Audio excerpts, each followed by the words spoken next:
Good morning from Panhandle Outdoors with Winston Chester. Panhandle Outdoors, your source for fishing, hunting, and information for folks who enjoy the great outdoors. Now sit back, relax. It's Panhandle Outdoors. Good morning, folks. Welcome to Panhandle Outdoors. I'm Winston Chester. I'm glad you're here this Friday morning. We're bringing you the show here from Fox 28 Studios. Our weather brought to us by Haney Technical Center at the corner of Baldwin Road and Highway 77. A great school there, and got all kind of programs you might be interested in. So run by and give them a check out there. Now, our weather has been really nice this week. We think it's clearing up a little bit. All that rain we had the last couple of weeks have really sort of gotten everything growing and green. I was looking at my grass the other day, couldn't get over how green it was, and I hadn't really fertilized it. I realized it was just all the rain and all, but at the same time, you got to mow it a lot more. But really, the weather is going to be pretty nice. Today's high is only 87, so we've been having some good days and good mornings. Low tonight is still in the 60s, right at 69. So we're right on the verge of some really nice fall weather. Water temperature remains at 83 degrees. Now take a look at our river readings. The Apalachicola Bluntstown remains right around 0.6. It's been that way for quite some time now. And now the Choctawhatchee at Caryville, we're going to look at it at a 5.2. This is level out for the weekend. We talked about this yesterday. This weekend should be a good time to go to the river. We're looking at a 5.2 reading, and it's going to be that way, the next 3 or 4 days. So it's going to be nice and smooth and level. So it's not, and plus, down in the mouth, it's not going to be as muddy with this situation right here. Now let's take a look at our tides. We're looking at today's September 14th, folks. We're getting halfway through the month of September. Looking at a high tide this morning at 9:20. High tide at 9:20, then a low tide at 5:31.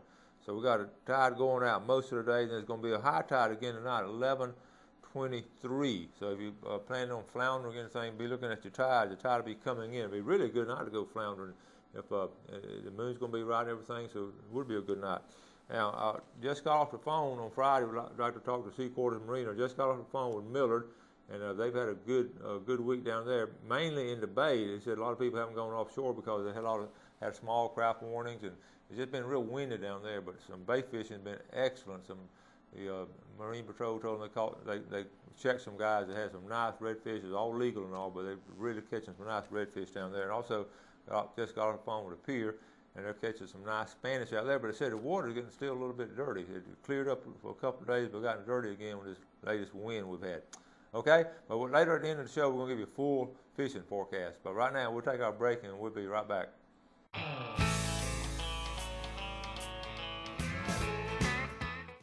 All right, welcome back. I got one email from one of the YouTube viewers talking about how we talked about gas the other day and all. And he just takes a little can of gas with him fresh each time he goes, and instead of using that old gas and all, he just puts fresh gas in there and just use a little bit at a time. So that's important if you're interested in keeping that motor clean and all, because it's still a problem. I've talked to the BJ Marine and all, and they still have a lot of problems with gas in the motors and all.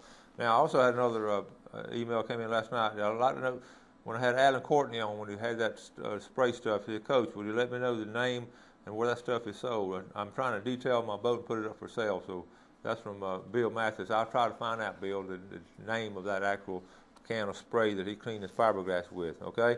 Also, coming up tomorrow now over at the Biofeeder Center, if you're interested in taking a look at it, this is nature-inspired crafts lessons at 11 a.m. and 1 p.m. Now, I think it's free to the public with the price of admission.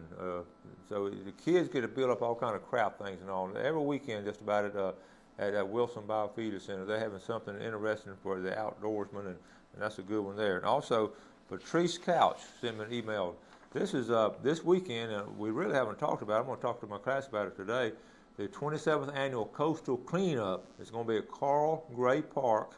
We've participated in this several times with my kids and all, put on by the St. Andrew Bay Resource Management. Also, it's a worldwide ocean conservancy. They're cleaning beaches worldwide, and it's really a great thing. And they're going to provide bottled water, trash bags, gloves, and a log sheet so you can document it. And we've had the kids document. The one thing we found more than anything when we were picking up trash and all and documented it, were cigarette butts. Just cigarette butts were just outnumbered all the other trash 10-1.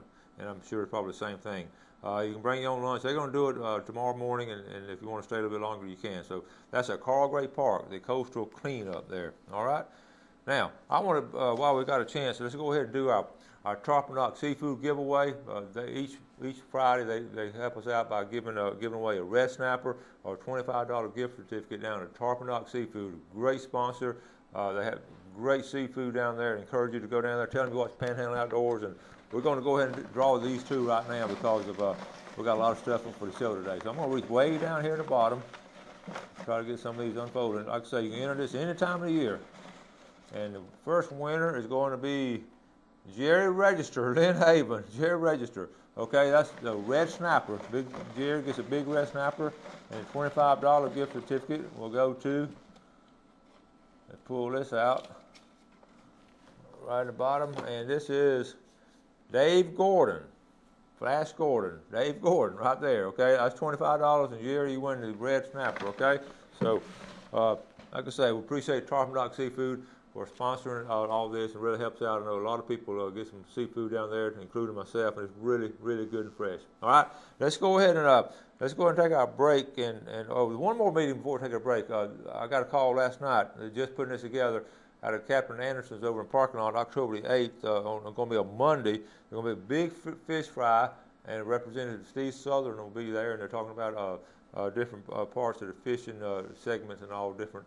All the bills and all going up. There's going to be a fish fry at 5 o'clock at Captain Anderson's. We'll talk more about that later. That's a ways off, but I just got the call in last night.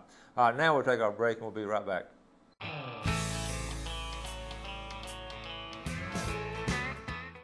All right, welcome back. I'm going to say a special good morning to Miss Elizabeth Hutto, a 6th grader out of Merritt Brown. Watch the show every morning. Appreciate you watching. And I hope you have a great day at school for the Merritt Brown Bears. You know that. They nicknamed that school Bears because it's named Brown Bears, but now y'all do have some bears, quite a few bears out in the neighborhood out there, so y'all keep your eyes out and all. We've had several bear sightings all through there, so I'm glad you watched Elizabeth. But now, got 2 weekends of scallop season left. We're going to talk about it a little bit later and show you where to go scalloping, but just keep that in mind. This weekend and next weekend will be wrapping up scallop season. So if you don't go scalloping, a lot of y'all will be practicing, doing your archery and skeet shooting and getting target practice in, getting everything ready for the fall season. Now I'm going to show you a picture. This is for my bow hunters out there when you're practicing. You got to be careful. I know you veterans are real careful of this, but if you got some people who just haven't quite got the hang of it yet, I'm going to show you what may happen. Check this picture out right here, folks. This picture comes out of woods and water. This is where the arrow, what happens now, you pull the arrow too far back and it goes through, actually it went through the two fleshy areas, so I'm sure it was full recovery and all, but still, I'm sure it was a very painful situation there. So when you practice real carefully and all. And like I say, going out skeet shooting, we've got dove season coming up, going out shooting skeets and all. It's a lot of fun, and really, you need to sort of get your eye back for the dove and all, because they're such they fly around and all acrobatically and all. And that's such a challenge to shoot dove. So and also early archery season and all, you want to make sure when we made that shot, you're going to make a good kill shot on it. So we do need to practice, okay? Now, speaking of, getting things ready and all, I'll show you this video on the floundering live. We're right on the verge of some really good floundering now. September and October is an excellent time to go floundering. Talk about tonight might be a good night to go. So we're going to run this video. This out. I put my video together on an old floundering light. I've always had old floundering lights, and these bulbs, you can't find them anymore, but let's watch this video right here on how I put this together. This is another in a series of floundering lights. We talked about buying new floundering lights already rigged up and all, but I've always sort of enjoyed doing things myself and making things. So I made my own floundering light years ago. I hate to say how old this floundering light is, but I want to show it to you, and it's been very practical. It's worked great.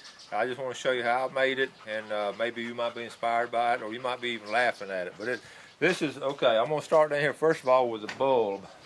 This is the old-fashioned 1,000 lumen bulb. They don't make these anymore, but man, this has been a good one. Of course, then I epoxied it all up, got it all. Make sure he's going to get water in it, but this has been like this for years now. My wires run through here. Now my floater, folks, my dad always told me just make do with what you have, and what I had was this lid on a ice chest. So it sits here like that, and this is lid on a 5-gallon bucket to stop the glare from coming up in my face. You can see this is some old fencing material I had left over from old PVC fencing job I did. So you can see I don't have a lot of money. I always use stainless on it. I didn't on my hinge right here. I might need to replace it this year, but that wouldn't be any trouble. Okay, so now you see how it's going to work. It's going to float out in front of the boat, and what you got to have now on these rigs, you got to have some little bit of flexibility, because at times at night you're going to sort of bounce a little bit, and you're going to go ahead and have to be able to be flexible. Okay, so what do you have here? This hinge, that's the purpose of it. Okay, it's going to be like that, and then when I attach it to the boat right here, all right, I'm going to have to. It's hard to do out of land. It's a lot easier in water. Basically, what I have right here, you'll see. Okay, now here's the other hinge. It's double hinged. Okay. And what I basically do, I just use these big old clamps like this. I've done it all kind of ways, but this works good like this. I put a couple of clamps on it, and on each side, and get it balanced out. So it's going to sit up in the water like this right here, and it'll go back and forth in the water. I have it more toward the bow on either side, but the clamps will hold it. I've used C-clamps a lot of times too. C-clamps can work too. A C-clamp on both sides, but you use the clamps. Clamps I found out to be a lot easier. Okay. Now on the plug-in, the alligator clips and all always work good, but this year I had this done. It's just going to be a little bit easier, I think, on me. So let's watch this. I'm going to turn around.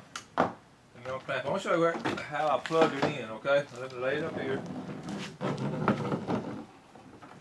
I went to professional fiberglass, and I asked Paul if he would help me out on this and put me a little plug in the boat. Okay, a little plug right here, just like your cigarette lighter in the car, and it just plugs in.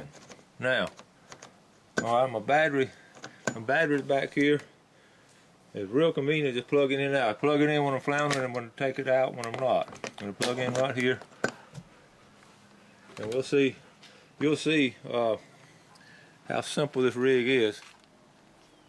So you got it plugged in. Of course, it don't look real bright now, but it puts out 1,000 looms. And the most important thing now, you don't want to have the bulb lit and put it in the water, because it's going to crack on you. It heats up real fast. In fact, it's already hot right now. It's been lit 10 seconds.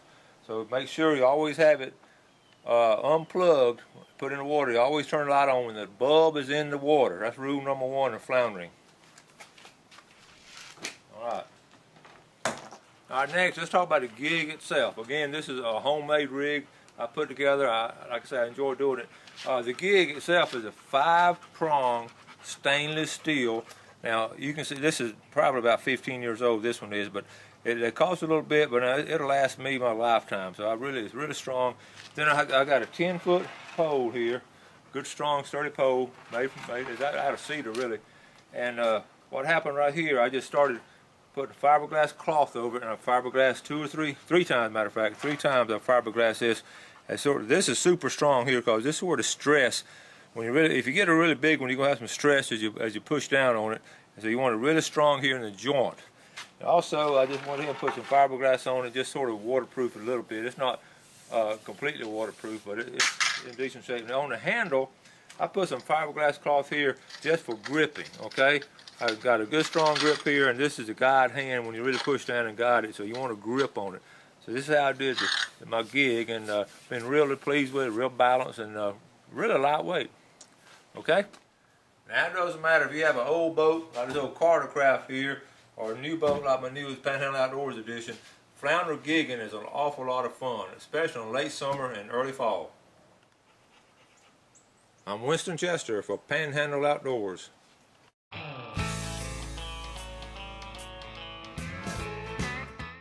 All right, welcome back. Now, I'd like for you to send me some pictures of some of your floundering lights and different things you do. A lot of new ones coming out now with different kind of bulbs, and they all work really good. So just a big thing, just go out and just get it done and go out and do it.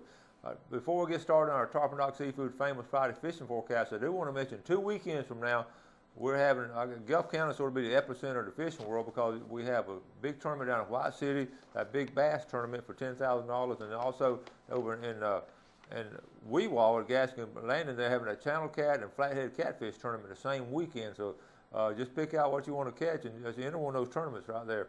Okay, now let's get started with our famous Tarpon Seafood Famous Friday Fishing Forecast. I think I was looking at it last night. I was putting everything together. I said, I think I'm going to go ahead and start on the east end of our viewing area. We're going to start over in Choctawhatchee Bay. Of all our viewers over in Walton County, we've got a lot of viewers up in Funiac Springs and all, and Freeport. And let's go ahead and look in on Choctawhatchee Bay. Just in general, Choctawhatchee Bay, of course, is a long, skinny bay. But what I want to do, let's point out Hogtown Bayou. This area right in here, this is a Hogtown Bayou. Now, this is a prime fishing area. I talked to a lot of people that fish over here, and that right here is one of their top fishing areas. If you make it a little bit larger, you can see the little feeder creeks. Look at all these little feeder creeks that feed into it. And all these feeder creeks will be holding trout, and the floundering is excellent. A lot of people flounder right up through here on the edges and all. Now we're going to move over eastward a little bit to the bridge, 331 bridge, and the causeway. I'm going to zoom in a little bit. Oops, hold on. We got to come back. Jeff, come back to me. I hit the wrong button. All right, now, we'll get to it back really quick, okay? What happened, that was my daughter and her best friend. Now, let's go back to it. We'll just, go back here to the bridge right here. Okay, the causeway. You can see the causeway there. Stan Kirkland was on the show yesterday. We're talking about they've had really good reports of different areas in here where they're catching flounder. Okay, and then look at all the feeder creeks. Jolly Bay, and all this is the big river, the Choctawhatchee River, and these are all the feeder creeks that come in here. And all these are going to be holding all kind of fish. Jolly Bay up in here, and look at all these little feeder creeks in here. It's an excellent area. What it is, it's just a miniature picture of the Apalachicola feeder system right there. And all these little creeks and all these little islands, you can almost get lost in them. If I fished them before, I don't fish them a whole lot, but I just don't have, only because I don't have the opportunity to get over there as much as I want to. Now down here at the bottom, we'll go up to Bunkers Cove right in here. Okay, this is the Intercoastal Waterway feeding into it, and up in here is Bunkers Cove, another excellent fishing spot in here. A lot of people have good luck there. Now what I want to do, let's go down. This is the Intercoastal Waterway. We'll just easily go down the Intercoastal. You see the sand, the reflection of the sand and all, and this will take us right on down in here to West Bay. Okay, but you see, that's a good little boat ride. Sometimes you just want to go do something fun, just a boat ride. So that's West Bay right there, coming into West Bay. Now some of this area here, we're going to get a little bit, let's go on up in here, West Bay, okay? Now, there have been good reports again. We're looking at Burnt Mill Creek. I've had some good reports out of Burnt Mill Creek and Crooked Creek, and these are these two areas right here.